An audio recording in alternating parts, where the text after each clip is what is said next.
আমি বিব্রত হয়ে যখন কোনো অ্যানাউন্সমেন্টে বলে বাংলা গানের যুবরাজ, তখন আমি একটু লজ্জা পাই। যেহেতু আমি কথা বলে ফেলি, আমার কথা সবার ফেভারে যাবে না, বিভিন্ন জনের বিপক্ষে যাবে, এটাই নিয়ম। জামাতকে ইসলামী বিপ্লব থেকে বের করতে পেরেছে, ওনাদের একসাথে বসে গোল টেবিলে সিদ্ধান্ত নেওয়া উচিত আসলে মিউজিক হারাম কি হালাল এ বিষয়ে সিদ্ধান্ত নিতে হবে। আপনি যখন একটা গোছানো পরিবার থেকে আসবেন, সেক্ষেত্রে রাজনীতিটা কিন্তু ডিফিকাল্ট হয়ে যায়। আমাকে জেলে নিয়ে যাক, আমাকে ফাঁসি দিয়ে দেখ, আমার ফ্যামিলিকে ডিস্টার্ব করবে কেন? আমি বিশ্বাস করি রাজনীতির বাইরে কিছু নেই, একটা গাছের পাতাও নেই। যারা রাজনীতিতে কথা বলেন আই হেট পলিটিক্স, তারা কিন্তু যখন ভেজালে পড়ে একটা পলিটিক্যাল নেতা ধরে, অবশ্যই ধরে। ডাবল স্ট্যান্ডার্ড এগুলো। বিএনপি যদি একটা জঙ্গল হয় বা একটা বন হয় বা একটা বাগান হয়, তাহলে সে বাগান অনেক রকম গাছ থাকে। আমি একটা নিম গাছ। আমার বাবা মুসলিম লীগের হিসেবে ইনফ্লুয়েন্সিয়াল লিডার ছিলেন কুমিল্লায়, যিনি শান্তি কমিটির সাথে যুক্ত ছিলেন। না না না, স্বাধীনতার পক্ষে ছিলেন। ইন্ডিয়াতে আমাদের অভিনেতা মোটামুটি বাড়ি ঘড়ি আছে ওখানে তাদের, তাই না? কিন্তু কথা হচ্ছে আমাকে নিয়ে। আপনার বিরুদ্ধে অনেকগুলো মামলা হয়েছে, কয়দিন আপনি কারাভোগ করেছেন মোট? আমি ঝামেলা তৈরি করি না, ঝামেলা তৈরি হয়ে যায়। যুদ্ধের ঘোড়া কিন্তু বিয়ে বাড়িতে নাচে না। আমি যুদ্ধের ঘোড়া, আমাকে যুদ্ধ করতেই হবে, আমি জানি এটা। যে কোনো ধরনের পাইপের কাজে নিশ্চিন্তে নির্ভরতায় ব্যবহার করুন জিবিটিএল এর পাইপ। প্রিয় দর্শক, দৃষ্টি 24-এর আজকের পডকাস্টে আপনাদেরকে স্বাগত জানাচ্ছি। আমি আখতারুজ্জামান আজাদ। আজ আমাদের মাঝে উপস্থিত রয়েছেন বাংলাদেশের একজন স্বনামধন্য সঙ্গীত শিল্পী আসিফ আকবর। আসিফ ভাই, আপনাকে স্বাগত জানাচ্ছি দৃষ্টি 24-এর আজকের আয়োজনে। Thank you. রাজা নাম্বার 1 চলচ্চিত্রটা মুক্তি পেয়েছিল 1998 সালে। সেখানে আপনার একটা গান ছিল, আমারই ভাগ্যে তোমারই নাম ছিল যে লেখা। সেই গানটা 1998 সালে চলচ্চিত্রের সাথে মুক্তি পাওয়ার পরে আপনার ও প্রিয়া তুমি কোথায় অ্যালবামটা মুক্তি পেল 2001 সালে। মধ্যবর্তী যে 3টা বছর ছিল, সেই 3টা বছর আপনার জীবন কীরকম কেটেছিল? আপনার জীবনের তখনকার ঘটনা প্রবাহ সম্পর্কে জানতে চাই, 3টা বছরের।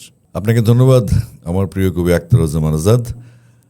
আজকের এই পডকাস্টটা আমি মনে করছি যে দর্শকদের জন্য খুব আনন্দময় হবে, কারণ আজকে অনেক তথ্য নির্ভর কথা হবে। এবং থ্যাংক ইউ আমার ক্যারিয়ার দিয়ে স্টার্ট করার জন্য। 1998-এ শওকত আলী ইমনের সুর এবং সঙ্গীতে আমাদের ফেমাস গীতিকবি মনিরুজ্জামান মনির ভাইয়ের লেখায় রাজা নাম্বার 1 ছবিতে প্রথম গান গেয়েছিলাম। গানটির শিরোনাম ছিল আমারই ভাগ্যে তোমার নাম ছিল যে লেখা। এই গানটির সহশিল্পী ছিলেন আমার আরেকজন সিনিয়র কলিগ আলমারা মিনু আপা। তো এটিতে মান্না ভাইয়ের লিপে গানটি গিয়েছিল এবং শাহনাজ আপা ছিলেন নায়িকা। শরীফুদ্দিন খান দীপু প্রযোজিত পরিচালিত পিঙ্কি পিকচার্সের, যেহেতু ফিল্ম সবটা বলতে হয়, তো এটা ছিল আমার জীবনে একটা প্রথম স্বপ্ন পূরণের ধাপ। আমি যখন ঢাকায় আসি, আমাকে ইফতেখার হোসেন পিন্টু ভাই, যিনি আমাকে এনকারেজ করেছিলেন যে তোমার ভয়েসটা প্লেব্যাকের, তুমি প্লেব্যাক করতে পারবে, তোমার অপেক্ষার বেশি দিন করতে হবে না। আমি বললাম দেখেন, আমার তো অলরেডি বাচ্চা কাচ্চা হয়ে গেছে, এখন তো আমাকে তো একটা ক্যারিয়ার বিল্ড আপ করতে হবে। বাসায় জানতে চাচ্ছে যে আমি মাস্টার্সটা আমার অলমোস্ট কমপ্লিট, তাহলে সেক্ষেত্রে আমার ভূমিকা কী হওয়া উচিত। তো ওই গানটা ছিল আমার একটা শক্তি, যে প্রথমে আমি ফিল্মে গান গাইলাম এত বড় একটা ব্যানারে এবং এত বড় মিউজিক ডিরেক্টর গীতিকার তাদের অধীনে। তো সেই গানটা গাওয়ার পর আমার স্বপ্ন দেখা শুরু হয়। বাট ওই গানটার পরে আবার 10 মাস পর আরেকটা গানের সুযোগ আমি পাই, কারণ আপনি জানেন তখন ডাক সাইডে সব সিঙ্গার ছিলেন, আব্দুল হাদি ভাই কিংবা খালিদ হাসান মিলু ভাই, এন্ড্র কিশোর, কুমার বিশ্বজিৎ দাদা, অনেক বড় বড় লাইন আপ ছিল এবং প্লেব্যাকের সুযোগ পাওয়াটা খুব কষ্টকরই কাজ ছিল। তো প্লেব্যাকে গান করার ফলে যেটা হয়েছে, আমি প্রত্যেকদিন শওকত আলী ইমনের অ্যাসিস্ট্যান্ট ছিলাম প্রায় দীর্ঘ 1.5 বছর। ইমন ভাইয়ের সাথে কাজ করার ফলে যেটা হয়েছে, আমি দেশ বরেণ্য শিল্পীদের গান তারা কীভাবে গায়, তাদের এক্সপ্রেশন কী, তাদের মাইক্রোফোন ব্যালেন্স কী, তাদের সুর, তাদের ছাড়া রেজোনেন্সগুলো কী হতে পারে, গায়কিটা শেখা। তো শওকত আলী ইমন ভাই আমাকে বলেছিলেন, তুমি যেহেতু গান শেখোনি, তুমি শিখো কীভাবে মাইক্রোফোনটা ব্যালেন্স করতে হবে, বড়রা কীভাবে গান গায়, এবং এই যে শব্দ বা বাণীগুলি যে আছে গানের, সেই বাণীগুলো আসলে কীভাবে এক্সপ্রেশনের মাধ্যমে গানে ফুটিয়ে তুলতে হয়। তো সেটা ছিল একটা এক্সপেরিয়েন্স এবং এক্সপেরিমেন্টের প্রথম ধাপ। তারপর 3টা বছর আমি অনেক স্ট্রাগল করেছি। আমি বাসায় বলেছি কুমিল্লায় যে আমি ঢাকায় ভালো আছি, ঢাকায় বলেছি কুমিল্লা সব ঠিকঠাক আছে, কিন্তু আমার এখানে স্ট্রাগলিং পিরিয়ড চলছিল। অর্থাৎ আমি একজন শিক্ষিত বেকার ছিলাম, কিন্তু আমার সাউন্ড সিস্টেমে ব্যবসা থেকে যা ইনকাম হতো সেটাতে আমি চলতাম। তো পরবর্তীতে এই ধাপটা পেরিয়ে আমরা গেলাম শওকত আলী ইমনের ধাপ পেরোনোর পর আমার আরও একজন কলিগ ছিলেন আজমির বাবু ভাই, তিনি আমাকে এনকারেজ করেছেন অডিও সার্কিটে ঢোকার জন্য। পিন্টু ভাই যেভাবে ইন্ট্রোডিউস করেন আমাকে শওকত আলী ইমনের সাথে, ঠিক সে একই রকমভাবে আজমির বাবু আমাকে ইন্ট্রোডিউস করেন ইথুন বাবুর সাথে। ইথুন বাবুর একটা গান শুনেছিলাম, আমার একটা ফিল্মের গান, খেপা বসু সিনেমার নাম। তখন একটা রিমেক গান গিয়েছিলাম আমি, দিল সেরে গানটার নকল, যেটা হচ্ছে আপনার এআর রহমান সাহেবের করা। তো এটা আলী আকরাম শুভ কম্পোজ করেছেন এবং ওই আইটেম গানটার জন্য আমাকে দরকার ছিল। তো আমি গানটা গাওয়ার ফলে ইথুন বাবু বাইরে থেকে, স্টুডিওর নাম সাস্টেইন, বাইরে থেকে তিনি শোনার পরে তিনি শুভ ভাইকে বলেন যে এই গলাটা আমার লাগবে। তো তারপর তিনি আমার সাথে যোগাযোগ করার একটা মাধ্যমে ছিল চাজিম বাবু। তো পরে আমাকে বললেন যে আমি তোমাকে এমন কিছু গান দিতে চাই যেটা তোমাকে আর পিছন দিকে তাকাতে হবে না, তোমার ক্যারিয়ার সামনের দিকে যাবে। তখন তিনি আমাকে শোনালেন 4টি গান, ও প্রিয় তুমি কোথায়, এখনো মাঝে মাঝে, কখনো ভালোবাসনি, এত কষ্ট মেনে নেওয়া যায় না।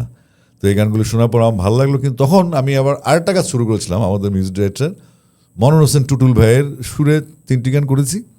আবার শওকত আলী ইমন ভাইও অ্যালবাম করছিলেন, বাট তখন আমার ফিনান্সিয়াল অনিশ্চয়তা ছিল, কে ফাইন্যান্স করবে, কে হবে প্রডিউসার, তো এরকম একটা ধোঁয়াশা ছিল। তো শেষ পর্যন্ত আমরা 2000 সালে কাজটা শুরু করতে পারি, মার্চ এপ্রিলের দিকে, এবং এই কাজটা শেষ হতে হতে আবার 2000 সাল শেষ হয়ে গেছে।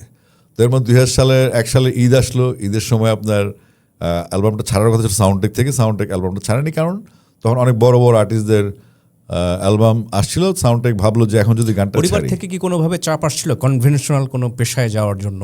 এই যে 3টা বছর যে সংগ্রামের কথা বললেন, জি। এটা তো সাধারণত আমাদের পরিবারগুলো চায় যে একটা প্রথাগত যে পেশায় যাওয়ার জন্য, সেই প্রথাগত পেশায় যাওয়ার জন্য কি চাপটা ছিল?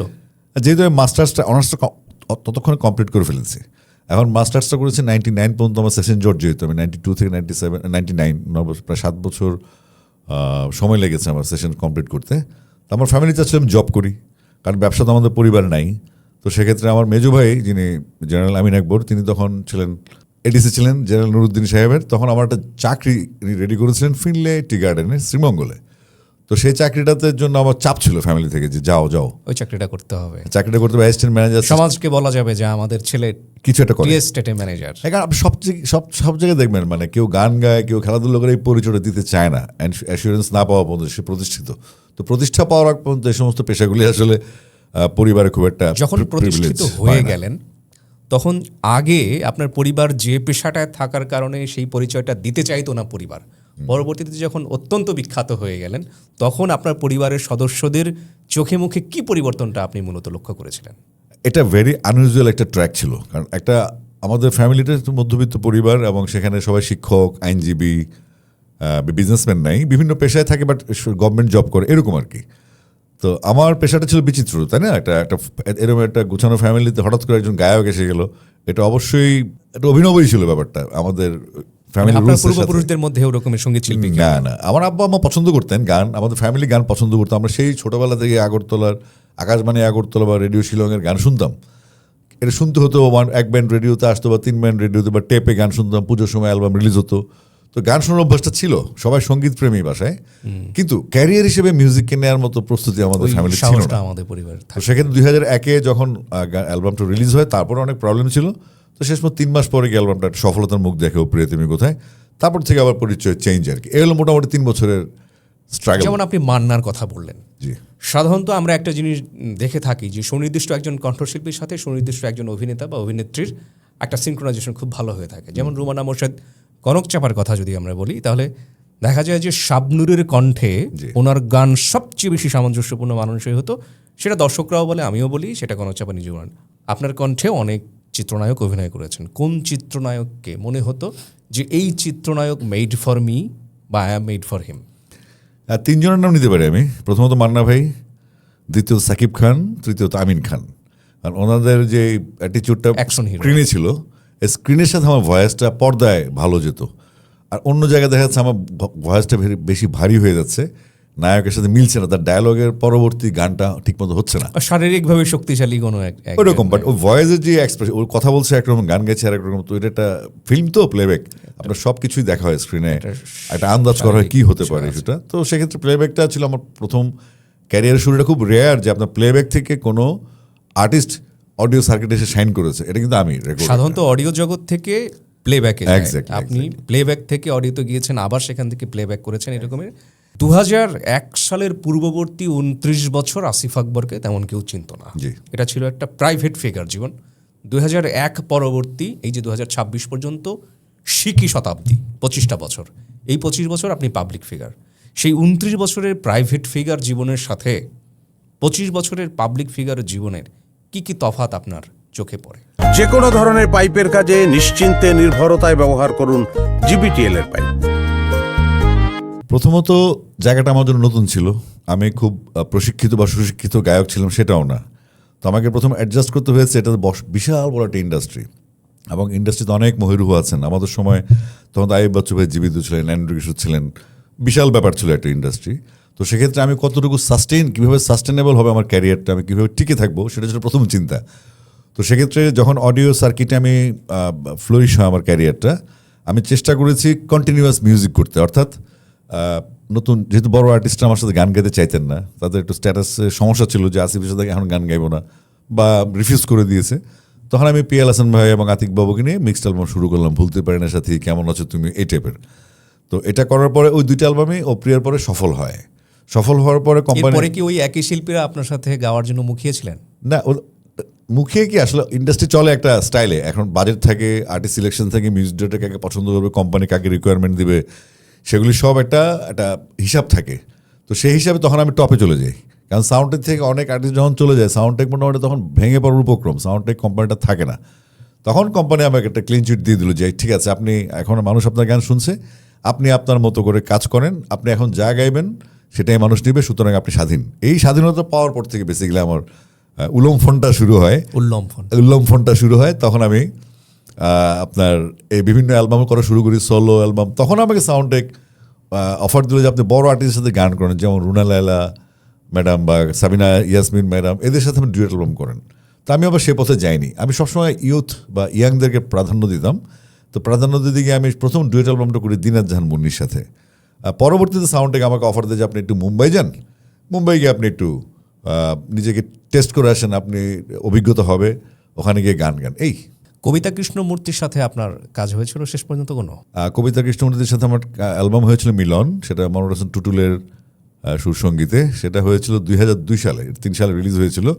এবং ওই যে বললাম ইন্টারেস্টিং, সাউন্ডটাকে বাউল ভাই চাইতেন যে আমি অ্যাটলিস্ট এক্সপিরিয়েন্সটা গ্যাদার করি, যেহেতু আমি গান শিখিনি, আমার অভিজ্ঞতা যেন হয়, আমার সাহস মনোবল যেন থাকে অটুট, বা আমি যেন সামনে এগিয়ে যেতে পারি। তখন তিনি আমাকে 3টা অ্যালবামের পারমিশন দিলেন এবং উনি ব্যবস্থা করলেন কবিতা কৃষ্ণমূর্তি যে একটা, কুমার শানু দাদা একটা, অভিজিৎ দাদা একটা, এই 3টা ডুয়েট অ্যালবাম করার অনুমতি এসছে এবং আমরা মুম্বাই থেকে রেকর্ডিং করেছি। হয়ে গেছে কাজ, এটা রিলিজ হয়ে গেছে 2003 সালে 3টা আপনি বলেছিলেন আমাকে যে একটা জীবন তো অন্যদের জন্য গাইলাম, এবার নিজের জন্য কিছু গাইতে চাই, নিজের একটা অমরত্ব অর্জনের জন্য, একটা আর্কাইভাল ভ্যালু থেকে, ওই চিন্তা থেকে আপনি কবির সুমনের সাথে আপনি গান গিয়েছিলেন।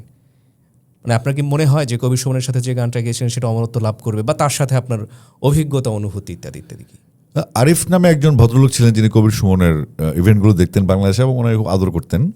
আরিফ সাহেব একদিন আমাকে ফোন দিলেন SMS-এ যে কবির সুমনকে আপনার গান শুনিয়েছি, উনি আপনার গান পছন্দ করেছে এবং আপনি চাইলে আপনার গান তিনি করবেন। সেটা আমার জন্য একটা হঠাৎ করে, ওই সময় একটা মোটামুটি টানাপোড়েনের মধ্যে ছিলাম, রাজনৈতিক অস্থিরতা বা মিউজিকের বাইরে একটা অ্যাটাচমেন্ট খুব একটা ছিল না, আমি বিক্ষিপ্ত ছিলাম। কিন্তু কবির সুমন সাহেব যখন আমার গান করতে রাজি হলেন তখন আমি খুব খুশি হলাম। এই কারণে আমি তো আসলে কমার্শিয়াল শিল্পী ছিলাম বা জনপ্রিয় গান জন্ম দিয়ে আমার সুরকার গীতিকারা এভাবেই আমাকে চালাতেন যেন গানটা পপুলার হয়, কোম্পানির জন্য বিজনেস হয়। তো সব গান তো আর বিজনেসের জন্য না। এর আগে আমি গেয়েছি যেমন ভালোবাসা আমার নীল, কিভাবে কবির সুমনকে, সেটা আরিফ সাহেব ম্যানেজ করেছেন। এবং তারপর আমি কথা বলেছি কবির সুমনের সাথে, ওনার ফোনে কথা বলার পর উনি কনভিন্সড হয়েছেন। কনভিন্সড হওয়ার পরে তিনি আমাকে ক্রমাগত গান দিয়ে যাচ্ছিলেন এবং 10টা গান আমি গেয়েছি। আমি মনে করি এই গানগুলো হয়তো আজকে মানুষ শুনছে না, বাট একটা সময় মানুষ গানগুলো শুনবে। এই কারণে শুনবে যে ওনার শব্দের যে গাঁথনি, ওনার যে চিন্তা ভাবনা, সুর এবং যেই ডেপথ থাকে, যেই পানিতে গোসল সেই পানিতে স্নান, তাই না?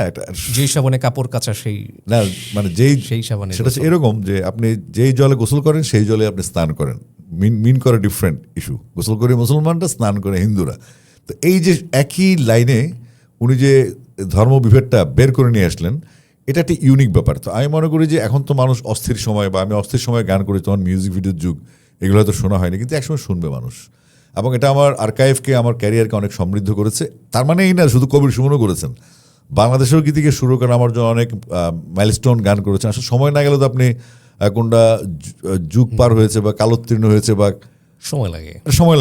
তো সেক্ষেত্রে আপনি মনে করেন ভালোবাসা আমার নীল প্রজাপতি বা বন্ধু তোমাকে জানাই বিদায়, কিংবা এখনো মাঝে মাঝে, এই টাইপের অনেক গান আছে। আবার অনেক গান আছে যেগুলো নিঝুম রাতে স্বপ্নের উঠোনে, এগুলো হয়তো মানুষ আস্তে আস্তে শুনবে একটা সময়। কিন্তু আমার ইচ্ছা ছিল আমি কতদিন কর্মক্ষম থাকবো, আমার আমার শক্তি কতদিন থাকবে, আমি সময়টাকে ইউজ করেছি প্রচুর গান গেয়ে। দেখা যাচ্ছে যে আপনি অমরত্বের জন্য ভারতের দিকে আপনি ধাবিত হয়েছেন, ভারতের শিল্পীদের সাথে আপনি কাজ করেছেন, কদমবসি করেছেন।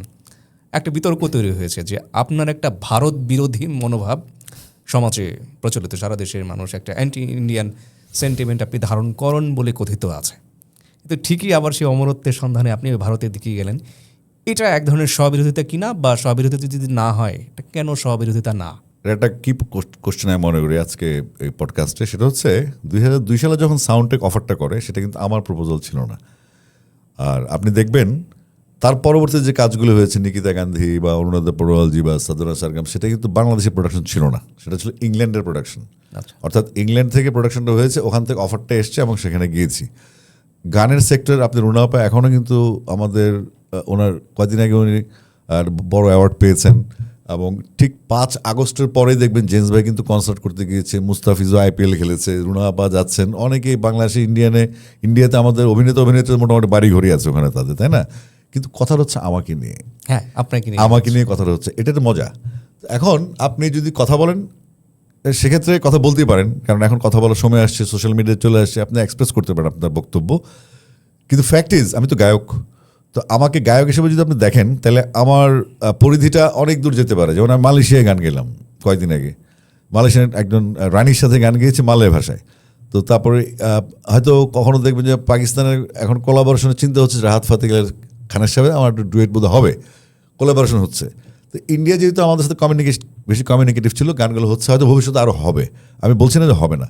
এটার সাথে ইন্ডিয়া বিরোধিতার কোনো সম্পর্ক নেই। ইন্ডিয়ার সাথে যেই মিথটা আছে সেটা হচ্ছে 2004 সাল থেকে শুরু হয় বেসিক্যালি, যখন মনমোহন সিং সাহেব ওনার সার্ক সম্মেলন হওয়ার কথা, পরবর্তীতে আমরা দেখলাম আপনার শাহবাগে 11 জনকে পুড়িয়ে ফেলা হয়েছে গান পাউডার দিয়ে, একটা অস্থিতিশীল পরিবেশ তৈরি করার জন্য তৎকালীন যারা, আমি ফ্যাসিস্টই বলবো সরাসরি, তারা একটা অকারেন্স করে, এবং পরবর্তী সার্ক সম্মেলনটা পণ্ড হওয়াতে বাংলাদেশের একটা ভাবমূর্তি বিশ্বে খারাপ করার যে টেন্ডেন্সিটা ছিল ওই সময়কার যে মেকানিজমটা, তো সেটার বিরুদ্ধে আমি কথা বলেছি। কেন? বড় ভাই সুলভ আচরণ, বেশি সুলভ আচরণের অভাব, সীমান্তে কিলিং। তো আমি কখনোই ইন্ডিয়ার বিরুদ্ধে কথা বলিনি। আমি বাংলাদেশের পক্ষে কথা বলেছি, বর্ডার কিলিং নিয়ে, বাংলাদেশের স্বার্থের পক্ষে কথা বলেছি, তিস্তার পানির পক্ষে কথা বলেছি, বর্ডারের অমীমাংসিত সমস্যা সমাধান, অসম বাণিজ্য চুক্তি, করিডোর, ট্রানজিট, এসব নিয়ে আমি কথা বলেছি, যেটা সম্পূর্ণ আমার দেশের পক্ষে। এখন আপনি যদি ক্ল্যারিফাই করেন যে এটা ইন্ডিয়ার বিপক্ষে, তাহলে সেটা আপনার ব্যাপার। আর যখন আপনি আমার সাথে কথা বলবেন, জানতে চাইবেন, তখন আমি যেটা বললাম সেটাই। মানে খেলার সাথে রাজনীতি মেশাবেন না মতো গানের সাথে রাজনীতি মেশাবেন না। আপনি যদি হয়, আপনি দেখেন বাংলাদেশে কিন্তু এখনও হিন্দি গান দিয়ে হলুদ চলতেছে, গায়ে হলুদের প্রোগ্রাম, বা বাংলাদেশ হিন্দি গান চলছে, কিন্তু বাংলাদেশ আর্টিস্টরা ইন্ডিয়ায় খুব কম গেলেও ইন্ডিয়ান আর্টিস্টরা এখন অ্যাভেলেবেল বাংলাদেশে আসছেন। তো সব দোষ কিন্তু আমার হয়ে গেল। 5ই আগস্টের পরও যদি মুম্বাইতে কলকাতায় জেমস ভাই কনসার্ট করেন, মুস্তাফিজ IPL খেলে, কিংবা রুনাপা ওখান থেকে অ্যাওয়ার্ড পান, তাহলে দোষটা আমার কেন? বা সাকিব খান তার সিনেমা শুটিং করেছেন তখন ওখানে গিয়ে, আপনি কি সবাই স্কেপগোট বানাতে চায় কেন বলে আপনি? এটা একটা মজা আছে, কারণ হচ্ছে মজার জায়গাটা কোথায়? মজা হচ্ছে আমি একটু আউটস্পোকেন, আমি কথা বলে ফেলি এবং সরল সোজা কথা বলে ফেলি, যেটা আমি মিন করি সেটা আমি বলি, এবং যেটা বলি আমি সেটা মিন করি। তো সেক্ষেত্রে আমার বক্তব্যগুলা বোধগম্য হয়তো হতে পারে না। আপনি দেখবেন কিছু আপনি যখন এখনকার যে সিকোয়েন্সটা এক্সাম্পল দিই, যেমন আমি গাড়ি চালাচ্ছি রাস্তায়, সাপোজ এটা ভোর 5টা হোক, বিকাল 5টা হোক, আমি যখন গাড়ি চালাই আমাকে পিছন থেকে হর্ন দেয় অটোরিকশা। তো অটোরিকশা সর্বোচ্চ গতি হতে পারে 30-35 কিলোমিটার, আমার গাড়ির গতি হচ্ছে 180 কিলোমিটার। তো যখন আমি যখন গাড়িটা চালাই নিয়ম মেনে একটা রাইট টার্ন করে দেন আমি রাস্তায় উঠবো, পিছন থেকে সমান অটোরিকশা আমাকে হর্ন দিয়ে থাকে। ব্যাপারটা আমি ওইভাবেই দেখি যে আমি একটা গাড়ি, আমার পেছনে অটোরিকশা হর্ন দিচ্ছে, যারা অনেক কিছু জানে না, অনেক কিছু বুঝে না, ওই কথার কথা বা ছোট করার জন্য, বা যেহেতু আমি কথা বলে ফেলি, আমার কথা সবার ফেভারে যাবে না, বিভিন্ন সময় বিভিন্ন জনের বিপক্ষে যাবে, এটাই নিয়ম, এবং এটা আমি করে থাকি, এটা চলতেই থাকবে। তো সেক্ষেত্রে আমি মনে করি যে এটা বোঝার ভুল এবং বোঝানোর ভুল, আর কিছুটা হচ্ছে ইন্টেনশন। অনেকে আমাকে পছন্দ করতে নাও পারে, কিন্তু আমার সামনে এসে যুক্তি ঘণ্টানোর মতো ক্ষমতা তাদের নাই। তো আমি সেটাই চাচ্ছিলাম যে কেউ কথা বলুক, কেউ কথাটা তুলুক, আলাপটা শেষ হোক। আজকের পডকাস্টটা অনেকটা এরকমই। আপনি কথা বলতে পছন্দ করেন, ভালো কথা, প্রায় আপনি বিভিন্ন কিছুর প্রতিবাদ করেন, কিন্তু আপনি যে রাজনৈতিক দলটাকে ধারণ করেন বা যে রাজনৈতিক দলটার সদস্য, ওই রাজনৈতিক দলটা ইতিহাসে যেসব রাজনৈতিক দলের সাথে বিভিন্ন সময় জোট করেছে, সেই সব রাজনৈতিক দলের সদস্যগুলো, জোটের সদস্যগুলো বাংলাদেশে গানকে হারাম বলে, সঙ্গীতানুষ্ঠানকে পণ্ড করে, চলচ্চিত্র প্রদর্শনকে পণ্ড করে, কিন্তু যারা পণ্ড করে তাদের বিরুদ্ধে আপনি আজ পর্যন্ত খুব বেশি কথা বলেছেন বলে শুনিনি, দেখিনি। এটা কেন? যে কোনো ধরনের পাইপের কাজে নিশ্চিন্তে নির্ভরতায় ব্যবহার করুন জিবিটিএল এর পাইপ। যে গানের উপরে, যে গানের কারণে আপনার এত পরিচিতি, যে গানের উপরে আপনি দাঁড়িয়ে আছেন, সেই গানকে আপনার রাজনৈতিক দলের জোট সদস্যরাই হারাম বলে থাকে, এই অনুষ্ঠানগুলোকে পণ্ড করার চেষ্টা করে থাকে। এমনকি আপনার যে বৃহত্তর জেলা কুমিল্লা, সেই জেলার মহকুমা ছিল যে 1984 সালে ব্রাহ্মণবাড়িয়া, সেখানে সম্প্রতি একটা চলচ্চিত্র তৌহিদি জনতার চাপে বন্ধ করে দেওয়া হয়েছে, কিন্তু সেটা নিয়ে আপনি কোনো কথা বলেছেন বলে আজ পর্যন্ত দেখিনি। আচ্ছা, এইটা কেন? সেটা একটু পেছন থেকে আসতে হবে। আমরা তো ছাত্র রাজনীতি করে আসছি। তো 1986 আমি পড়তাম ক্লাস 7-এ। ক্লাস 7-এ যখন পড়ি তখন আমরা দেখতাম যে এরশাদ বিরোধী আন্দোলন তুঙ্গে। তখন একটা সমঝোতা হলো যে জাতীয় পার্টির সাথে কেউ ইলেকশনে যাবে না।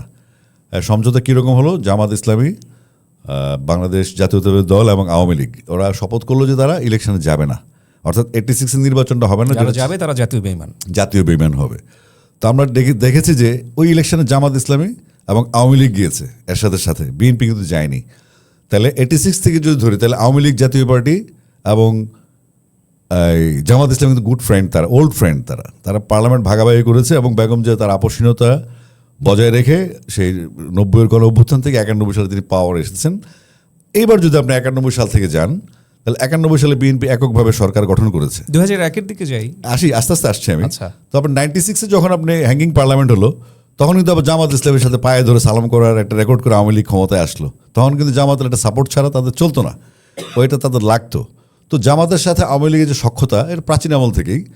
এটা আমরা হয়তো সাদা চোখে দেখতে চাই না, বা আমাদেরকে কোনো রকম একটা ক্যামোফ্লেজ তৈরি করে এই সম্পর্কটা আলগা রাখা হয়। তো 86 থেকে ধরি 91, 97, 96 আসি, এবার 2001-এ আসি আমি। 2001-এ 2001-এর এবার 2001-এ আসি। তখন থেকে আমি ম্যাচিউরড হলাম বা বিএনপি রাজনীতি ঢুকে গেলাম। কারণ তারেক রহমান সাহেব আমাকে চাচ্ছিলেন যেন আমি ওনার সবার বাংলাদেশ যে প্রোগ্রামটা হবে সেখানে আমি গান গাই, যে জন্ম তোমার যুদ্ধে যাবার নেতা হবার সিপাহী জনতার, কিংবা চল চল চল ঊর্ধ্ব গগনে বাজে মাদল বিদ্রোহী কবির, যে গানটা তিনি কম্পোজ করার উনি আমার স্টুডিওতে আসছিলেন। তো তখন চিত্রনায়ক আশরাফুদ্দিন উজ্জ্বল সাহেব, তিনি জাসাসের প্রেসিডেন্ট কিংবা দায়িত্বপ্রাপ্ত ছিলেন যে এই কাজটা করতে হবে। তো তিনি আমাকে, কুমিল্লা ছিলাম আমি, তো তিনি আমাকে ফোন করলেন, উজ্জ্বল সাহেব ফোন করে বললেন, আসিফ তুমি আসো, তোমার জন্য গান প্রস্তুত। আমি বললাম, ভাই আমি কুমিল্লা গেলে খুব একটু সময় করে আসি, কুমিল্লা থাকতে পছন্দ করি আমার, আর এত কষ্ট করলাম জীবনে, এত সফলতা আসছে, একটু এনজয় করি কুমিল্লা বন্ধু বান্ধবের সাথে। তখন তিনি বললেন, পুরো ক্যাবিনেট বসে থাকে তারেক রহমানকে দেখার জন্য, তারেক রহমান বসে আছে তোমার জন্য, এটা হয়, তুমি তাড়াতাড়ি আসো। তখন আমি আসলাম, এসে আমি গান গাইলাম এবং টাইমলি আসছিলাম। গান গাওয়ার পরে বিএনপি সরকার গঠন করলো, আমি আর তখন নিজের কাজে চলে গেলাম। সরকার গঠন করার পরে আমরা দেখলাম এখানে একটা সূক্ষ্ম রাজনীতি আছে। আমরা 96-এর আগে বা 86-এর আগে যেটা দেখেছি, জামাত ইসলামের একটা ইসলামী বিপ্লবের একটা টেন্ডেন্সি ছিল, তাদের খুব সক্রিয় টেন্ডেন্সি ছিল ইসলামী বিপ্লব করার, এবং এটা নিয়ে অনেক কন্ট্রাডিকশন ছিল, ইন্টারন্যাশনাল জিও পলিটিক্স সব কিছু মিলে একটা। তখন আমি ছোট, কিন্তু 2001-এ আমি দেখলাম জামাত ইসলামের দুজনকে বানানো হলো ফুল মিনিস্টার, একজন শিল্প আর একজন সম্ভবত সমাজ কল্যাণ, এই জাতীয় কিছু। তো আমার তখন অনেক একটা জিনিস স্কিপ হয়ে গেছে পলিটিক্সের দৃষ্টিকোণ থেকে, সেটা হচ্ছে তখন তারেক রহমান সাহেব তৃণমূল নিয়ে খুব ব্যস্ত, বেগম জিয়া সরকার চালাচ্ছেন তার অভিজ্ঞ মন্ত্রী পরিষদ দিয়ে। কিন্তু একটা জিনিস আমরা দেখলাম যে ওই দুজন মন্ত্রী হওয়ার পরে জামায়াত ইসলামের মানুষজন, তাদের দুজন মন্ত্রী, তাদের বিরুদ্ধে কোনো দুর্নীতির খবর পাওয়া যায়নি।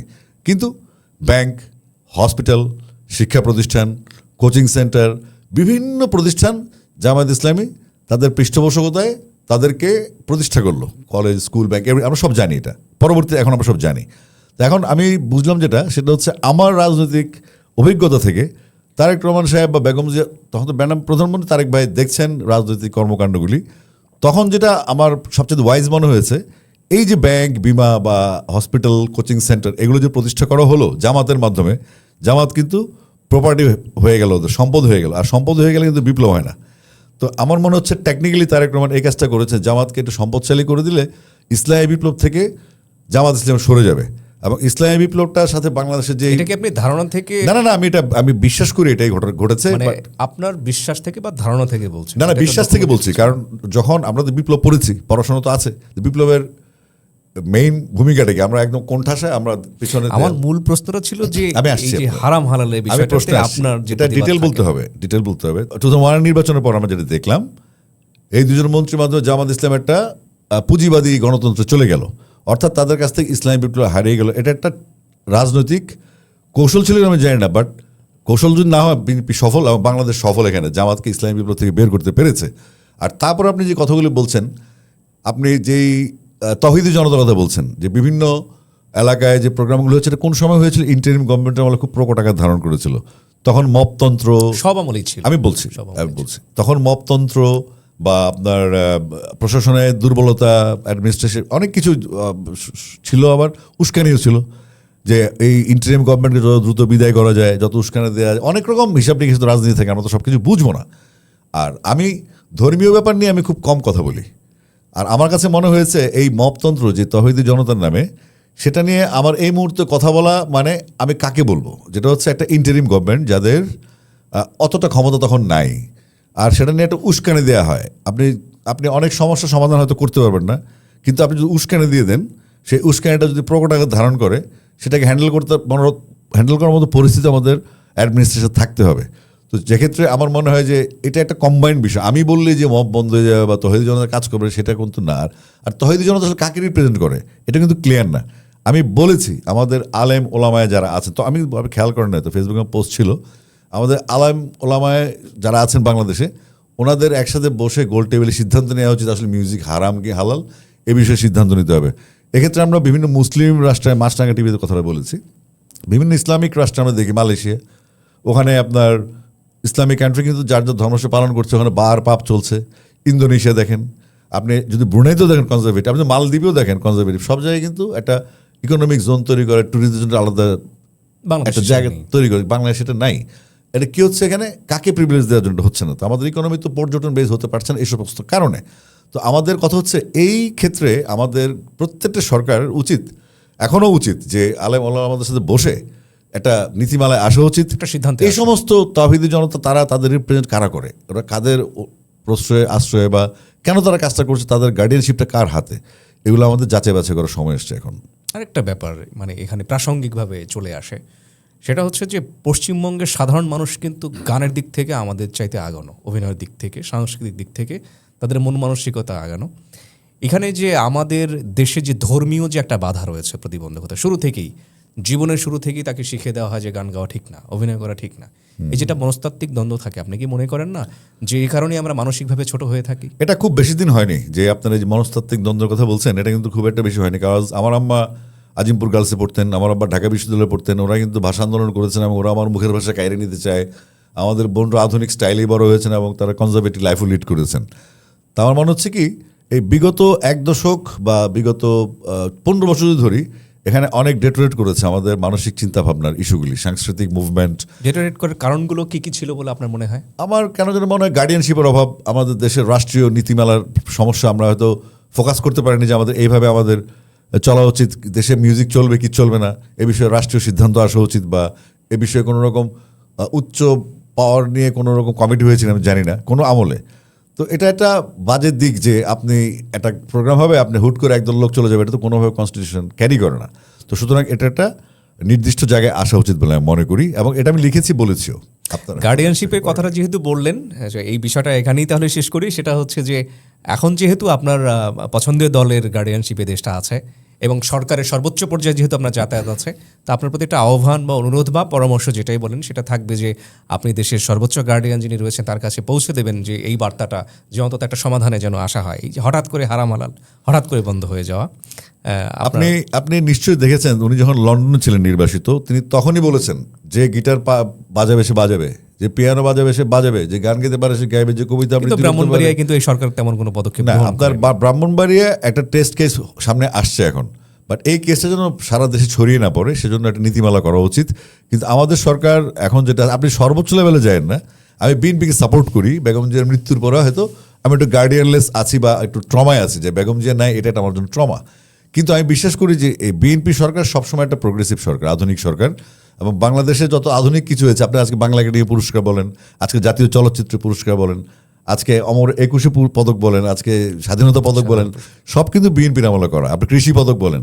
তো সুতরাং একটা আধুনিক দল যদি এই পদকগুলি দিতে পারে এবং প্রচলন করতে পারে দীর্ঘদিন পরে, স্বাধীনতা দীর্ঘ 8-10 বছর 7-8 বছর পরে, তাহলে এই দলটা মডারেট দল দলটা নিঃসন্দেহে। আধুনিকতা বজায় রাখুক, এটাই তো প্রত্যাশা থাকবে। অবশ্যই, ডেফিনেটলি। এবার আমরা মানে কারণ বাংলাদেশের যে কৃষ্টি কালচার 1000 বছরের, এটা হুট করে 2-1 কথায় বা 2-1 গোত্রের উস্কানিতে বন্ধ হচ্ছে অনেক সিরিয়াস কথাবার্তা হয়ে যাচ্ছে। হোক, 54 বছর বয়স্ক যখন একজন আখতারুজ্জামান আজাদ থাকবেন তখন তো সিরিয়াস কথাই হবে। 54 বছর বয়সে একজন মানুষের বৈবাহিক জীবন 35 বছরে, সাধারণত এটা বাংলাদেশে খুব বিরল।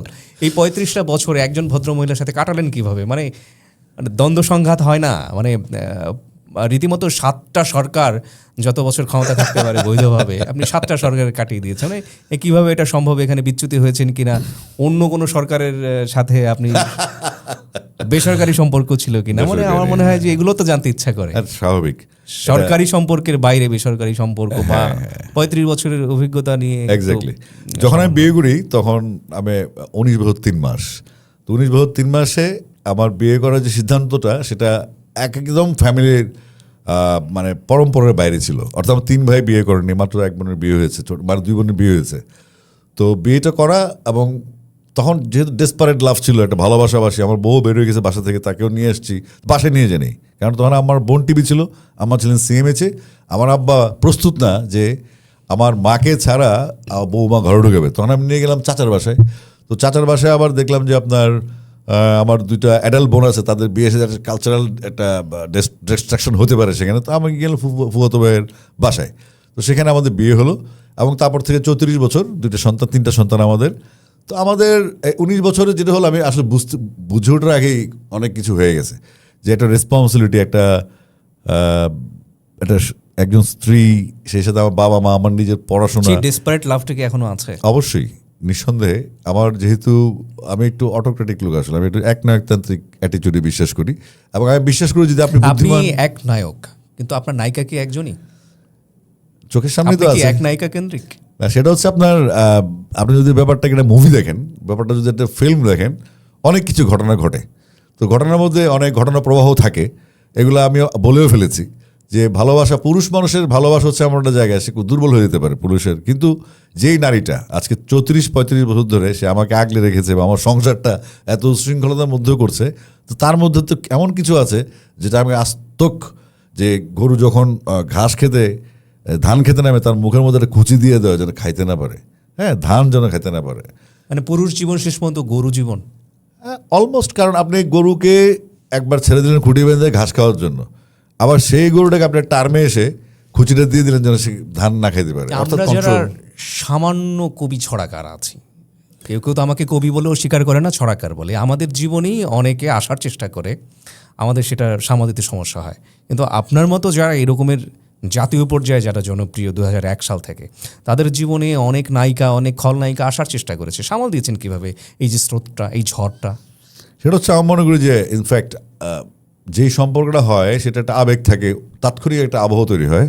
দিন শেষে যখন আমার সন্তান, আমার স্ত্রী আমার চোখের সামনে আসে, এবং আমার সামাজিক অবস্থান, আমার পারিবারিক কন্ডিশন, এবং ওই পক্ষ, যেই পক্ষটা উৎসাহিত অতি কিংবা ভালোবাসে, তাকে বোঝানো বা তাকে ডিসকারেজ করা বা তাকে দূরে সরিয়ে দেয়, তো সেগুলো আমার জীবনে ছিল, যে কারণে সংসারটা এখনও টিকে আছে এবং টিকে থাকবে ইনশাল্লাহ। আপনি বলেছেন যে বাংলাদেশের মিউজিশিয়ানরা আপনার জীবনে বিরাট ভূমিকা পালন করেছে ভারতের পাশাপাশি। বাংলাদেশের অসংখ্য গীতিকার, সুরকারের সাথে আপনি কাজ করেছেন। জি। আপনার কি কোনো আনুমানিক সংখ্যা আছে যে এই পরিমাণ গীতিকার, এই পরিমাণ সুরকারের সাথে আপনার কাজ হয়েছে? এরকম কোনো আনুমানিক কোনো সুরকারের হিসাবটা ইজিয়ার, হয়তো সর্বসাকুল্যে 20 জন হতে পারে। আর অডিও গীতিকার মোটামুটি 60+ হয়ে যাবে। এই যে প্রায় 80 থেকে 90 জনের সাথে আপনার কাজ হয়েছে, 80-90 জনের সাথে কি যোগাযোগ আছে বা বর্তমানে সম্পর্ক কেমন? কিছু গীতিকার আছেন, যেমন মনে করেন আমার সুরকারকে গান দিলেন, উনি থাকেন টাঙ্গাইলে, উনি ঢাকায় আসেন না, তো ওনার গানটা আমার সুরকারের পছন্দ হয়েছে, উনি আমার গানটা গায়ে ফেলছেন। ওই গীতিকারের সাথে আমার টেলিফোন, তখন তো আসলে মোবাইলও তো ছিল না, হয়তো পরবর্তী শহীদুল্লাহ যিনি আমার গান লিখেছেন, ওনার সাথে ফোনে কথা হয়েছে, উনি আবার ঢাকায় আসছেন, ওনার বাগানের কলা নিয়ে, টাঙ্গাইলে কলা ভালো হয়, তো ওনার সাথে একদিন দেখা হলো। এরকম আর কখনো ওনার গান গাওয়া হয়নি। আবার দেখা যাচ্ছে আইরিন চাকমা নামে একটা মেয়ে, সম্ভবত রাঙামাটি, সে একটা আমি ভালোবাসার মানে জানি না একটা গান লিখেছিল, প্রেম মানে দুঃখকে, এরকম মানে বিরহের গান, যেটা রাজেশবাবু সুর করেছিলেন। তো এখন আইরিন চাকমাকে আমি কখনো দেখি নেই। এইভাবে কিছু কিছু লিরিক এসছে সারা বাংলাদেশ থেকেই, যেমন নীলকণ্ঠ অপু নামে একটা ছেলে আছে, ও সঞ্চিতা ফিরে এসো, ওর পার্সোনাল লাইফের গল্প একটা, সেই সঞ্চিতা ফিরে এসো সে গানটা লিখেছে, হয়তো ওর ওই যে গানের যে নিয়মটা বা কবিতার যে নিয়মটা সেটা হয়তো সে মানেনি, সেটাকে রাজদা আবার ফার্নিশড করেছেন, যে একটা ধাঁচে ফেলে গানটা তৈরি করেছেন। তো ওই ছেলের সাথে আবার সেকেন্ড টাইম কখনো কাজ করা হয়নি। আবার মনে করেন ওয়ালি রশিদ তমাল নামে একটা ছেলে আছে যে একটা গানে লিখেছিল, তার সাথে আর কখনো কাজ করা হয়নি। তো এইভাবে যদি একটা গানে গীতিকার ধরেন সেক্ষেত্রে সংখ্যাটা বাড়বে। এই 90 জনের মধ্যে কতজনের সাথে আনুমানিক আপনার যোগাযোগ? আমার সাথে সবার সাথে যোগাযোগ হয়, এখন তো ফেসবুক আসছে। এর মধ্যে সবচেয়ে বন্ধুত্বপূর্ণ সম্পর্ক কার সাথে গীতিকার সুরকারদের মধ্যে? ইথুন বাবু, আহমেদ রিজভী। আর সবচেয়ে শত্রুতাপূর্ণ? আমার শত্রু একটাই, বাংলাদেশ, আজিম বাবু। আমার সবচেয়ে বড় বন্ধু তিনি। কি বাবু? আজমির বাবু। আচ্ছা, জুয়েল বাবু পরিচিত নামে পরিচিত উনি।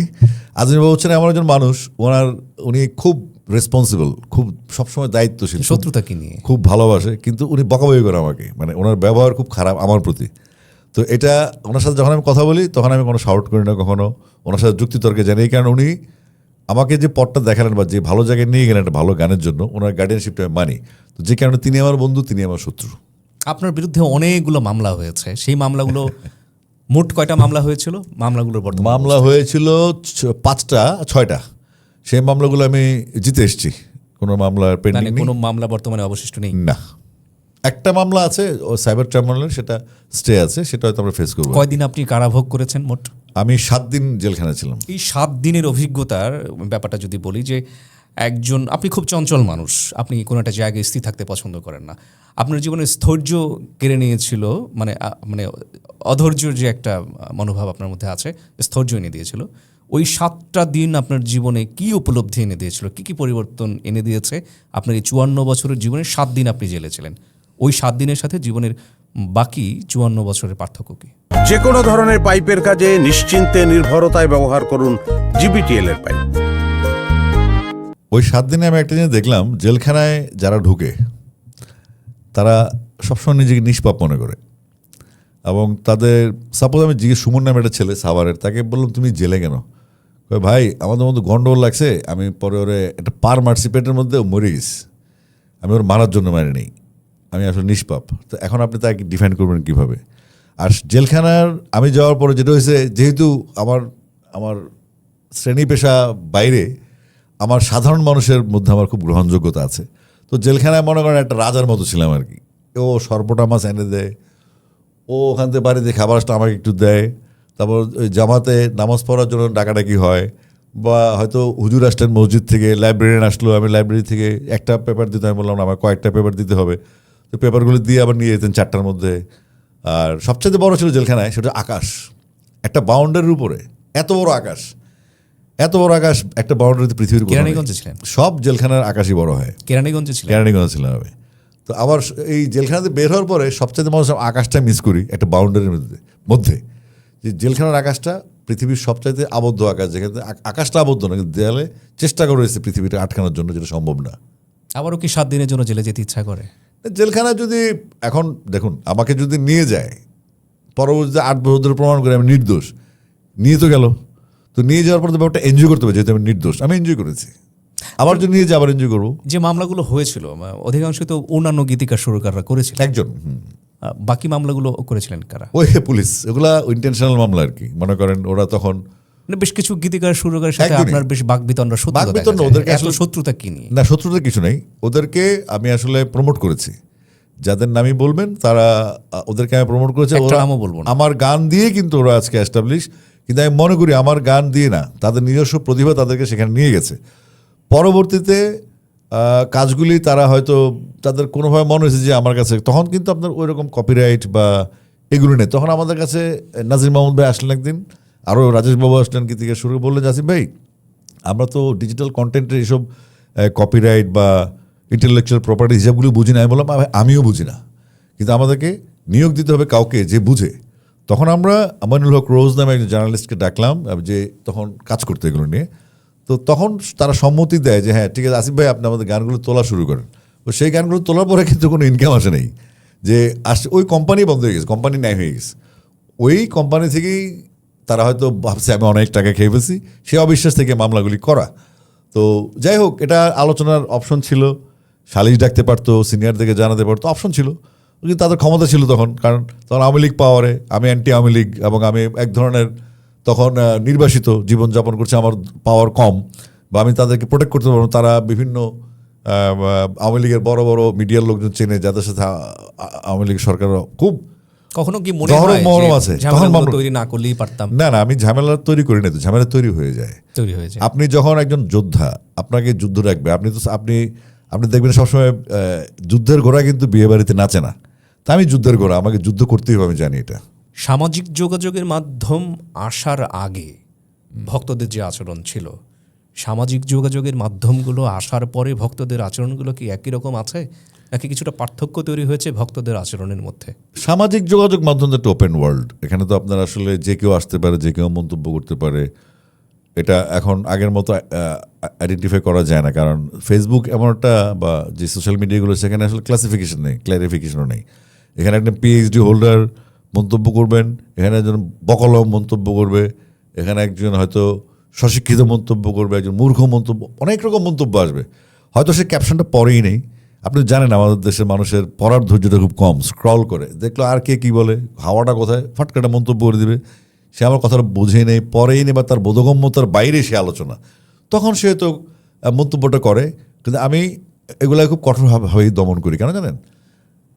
আমি বিশ্বাস করি একটা মিথ্যা কথা কন্টিনিউয়াস বলতে থাকলে এটা একসময় সত্যিতে রূপান্তর, গোয়েবলসের মতো, যে গোয়েবলস সিস্টেমটা, যেটা হিটলারের পলিসি ছিল, এই যে 10 বার একটা মিথ্যা যেই কথা। কারণে আমি এটা প্রোটেক্ট করি সবসময়, এবং প্রোটেস্ট করি। এবং আমি ঠিক নিকোলা ম্যাকিয়াভেলির যে পাওয়ার, আপনার দ্য প্রিন্সের যে পাওয়ার চর্চার 7টা ফর্মেট আছে, সেখানে প্রথমত হচ্ছে আপনার অ্যাগ্রেসিভ হতে হবে যদি আপনি ক্ষমতার আশেপাশে থাকেন বা ইনফ্লুয়েন্সের আশেপাশে থাকেন, তো সেক্ষেত্রে আপনাকে ফেস করতে হবে। আমি ফেস করি, এবং আমি চলেছি কার সাথে? দেশনেত্রী বেগম খালেদার সাথে। বেগম জিয়ার সাথে চলার ফলে আমার যেটা হয়েছে, ওনার ভিতর যে আপসীনতা এবং সিদ্ধান্ত নেওয়ার যে দ্রুত ক্ষমতা, এবং ডিফাইন করে এটা ভালো, এটা ভালো না, সেই জিনিসগুলো আমার মধ্যে একদম ভূতের মতো আসর করে গেছে। তা আমি কখনো কখনো মনে করি যে, এবং আমরা যখন G9টা করি, গ্রুপ 9 শফিক রেহমান সাহেবের নেতৃত্বে, তখন আমাদের আজকে মন্ত্রী আছেন আসাদুজ্জামান ভাই, তিনিও G9-এর সেক্রেটারি ছিলেন, সাইফুল ইসলাম ভাই, তিনিও ভালো কাজ করছেন, এবং আজকে মাহমুদা হাবিব এমপি হয়েছেন মহিলা আসনে। তো আমরা G9টা ছিল কি, ম্যাডাম আমাদের যখন 111টা হয়, তখন তো ম্যাডামের সাথে খুব বেশি যোগাযোগ, কারণ তখন তো নেতা ফেতা খুঁজে পাওয়া যাচ্ছিল না, সব পলাতক কিংবা জেলে। তখন ম্যাডামের সাথে আমার খুব নিবিড় যোগাযোগ ছিল। আমি বিভিন্নভাবে সাংগঠনিক কর্মকাণ্ড করতাম গোপনেই, এবং করতে হতেন আমাকে। যেমন হান্নান শাহ কুমিল্লায় গেলেন, দুর্গাপূজা আমি নিয়ে গেলাম। দুর্গাপূজাটা বিগ ফেস্টিভ্যাল আমাদের জন্য কুমিল্লায়, বিশেষ করে আমাদের হিন্দু সম্প্রদায়ে অনেক বড় এবং ওয়াইড, তাদের প্রায় 555টা মণ্ডপ শহরে থাকে। তা আমি চিন্তা করলাম যে আমরা পূজা উপলক্ষে এটা ম্যাডামের গ্রিটিংসটা পৌঁছে দিই। তখন আমরা হান্নান শাহকে নিয়ে গেলাম, আমি হান্নান শাহকে নিয়ে গেলাম কুমিল্লায়, সাথে ছিলেন হাবিবুন নবী সোহেল, বেনজির আহমেদ টিটো, যারা বিএনপির প্রতিনিধি নেতা এবং আপকামিং লিডার, বা তার বড় নেতা বা হবে একসময়, দলের দায়িত্বে আসবেন। তো তাদেরকে নিয়ে আমি কাজ করেছি। তো আমি শুধু বেগম জিয়ার একটা জিনিস ফলো করেছি, যে ফেস করতে হবে এবং কোনো তঞ্চকতাকে প্রশ্রয় দেওয়া যাবে না।